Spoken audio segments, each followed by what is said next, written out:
2026 में Donald Trump और Vladimir Putin का एजेंडा साफ है। बर्फीले वॉर जोन में ज्वालामुखी फटने का अलार्म बजने लगा है। 2026 में डोनाल्ड ट्रंप चाहते हैं पूरा ग्रीनलैंड और 2026 में व्लादिमीर पुतिन चाहते हैं आधा यूक्रेन। क्या है 2026 को लेकर दोनों लीडर्स का बहुत ही खतरनाक प्लान?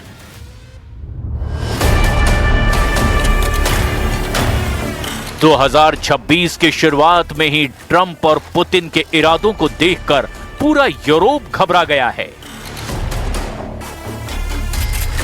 मैक्रो, मर्ज और मेलोनी अब ज़ेलेंस्की को नहीं, पहले यूरोप को बचाने की सोच रहे हैं, क्योंकि ट्रंप ने डेनमार्क के ग्रीनलैंड को उसी तरह निगलने का प्लान तैयार किया है जैसे पुतिन ने यूक्रेन में ऑपरेशन डॉनबास चलाया है।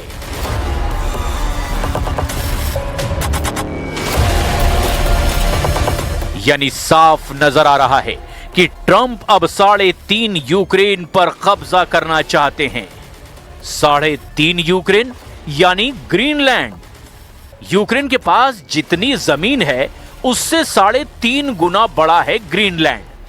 दोनों के नक्शे देखकर समझा जा सकता है कि ट्रंप का ऑपरेशन ग्रीनलैंड क्यों 3.5 यूक्रेन के बराबर कहा जा रहा है।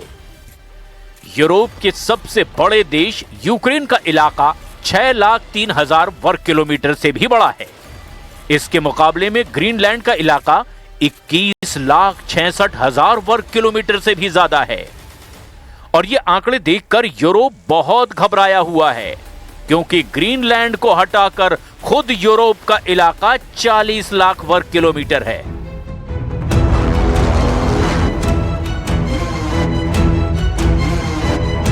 दोनों ही इस वक्त दुनिया के सबसे बड़े वॉर जोन बन चुके हैं। यूक्रेन में लड़ाई जारी है, वहीं ग्रीनलैंड की खामोशी कब बहुत बड़े युद्ध में तब्दील हो जाएगी, इसकी आहट डोनाल्ड ट्रंप के बयानों में मिल रही है। यूक्रेन को यूरोप के हाल पर छोड़ चुके डोनाल्ड ट्रंप ने अपना पूरा फोकस अब ग्रीनलैंड पर कर लिया है और वो उसे किसी भी सूरत में अब हासिल करना चाहते हैं। We need Greenland from the standpoint of national security, and Denmark is not going to be able to do it, I can tell you that. Donald Trump ने ग्रीनलैंड के मुद्दे पर यूरोप को सजा देनी भी शुरू कर दी है।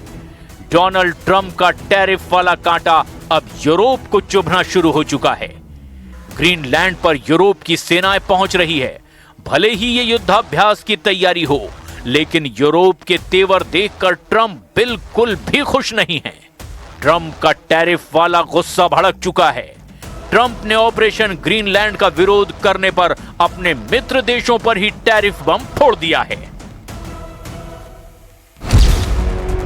ट्रंप ने सबसे पहले डेनमार्क पर 10% टैरिफ लगाया, जो 1 फरवरी से लागू होगा। ट्रंप का टैरिफ बम वाला गुस्सा यहीं नहीं रुका, उन्होंने यूरोप के सबसे ताकतवर देशों पर भी टैरिफ बम लॉन्च कर दिया है।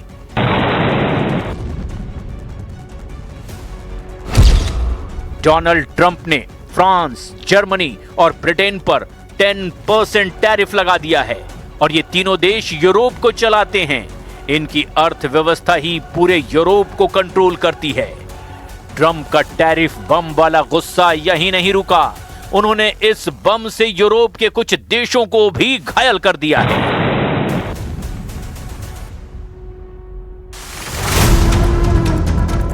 डोनाल्ड ट्रंप ने नॉर्वे पर 10% टैरिफ लगाया है, स्वीडन पर लगाया है, नीदरलैंड्स पर लगाया है और फिनलैंड पर भी 10% टैरिफ जुर्माना लगा दिया है।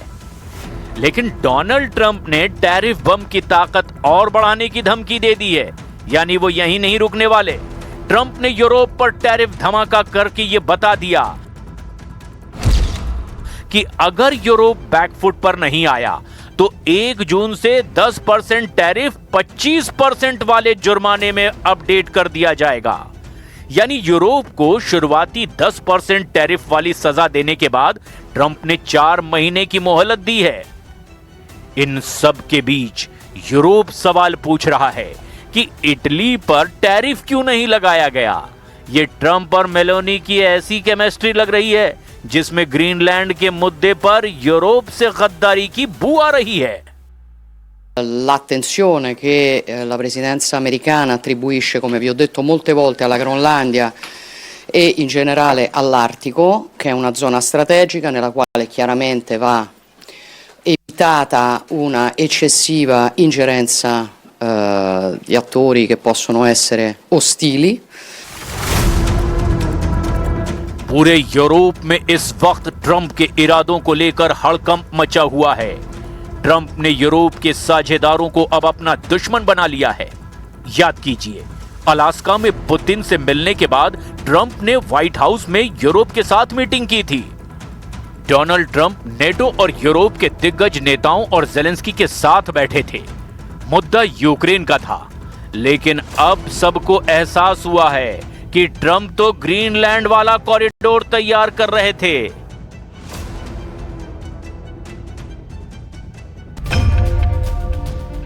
अब ट्रंप को मैक्रो, मर्ज और स्टारमर से बड़ी टक्कर मिल रही है। ये तीनों लीडर अपनी सेनाएं ग्रीनलैंड भेज रहे हैं। युद्धाभ्यास के साथ ये लीडर ग्रीनलैंड को बचाने की बात कर रहे हैं, लेकिन क्या ये अमेरिका से टक्कर ले पाएंगे? सवाल ये है कि यूक्रेन में रूस के युद्ध के खिलाफ आक्रामक रहने वाली जॉर्जिया मेलोनी क्या कर रही हैं? यूरोप के बड़े देशों में इटली भी शामिल है, लेकिन वहां की प्रधानमंत्री जॉर्जिया मेलोनी ग्रीनलैंड के मुद्दे पर बैकफुट पर दिखाई दे रही हैं। ट्रंप ने इटली पर टैरिफ भी नहीं लगाया है।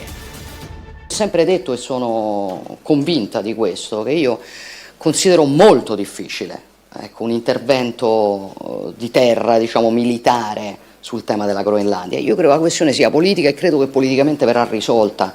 E verrà risolta chiaramente anche, secondo me, anche con un impegno maggiore di tutti gli alleati su un'area che è strategica.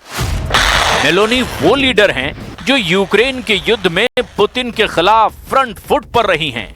Putin के युद्ध को लेकर मेलोनी ने हमेशा जेलेंस्की का साथ दिया। वो यूरोप को बचाने वाली महिला लीडर के रूप में उभरी हैं।